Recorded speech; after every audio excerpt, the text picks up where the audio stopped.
আলহামদুলিল্লাহ, এই দেখেন এটা ব্যায়াম করার জিনিস।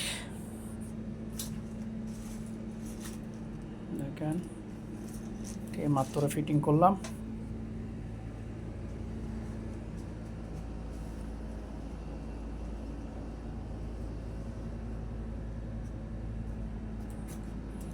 এটা মামা, উনি শুদ্ধ সহযোগিতা করছে আমাকে।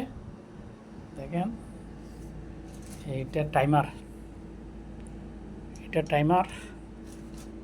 এটা পাওয়ার জন্য, এই পায়ের জন্য এটা এক্সারসাইজ।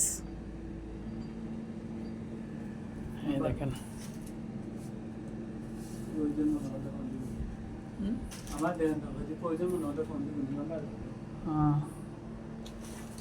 এই দেখেন এটা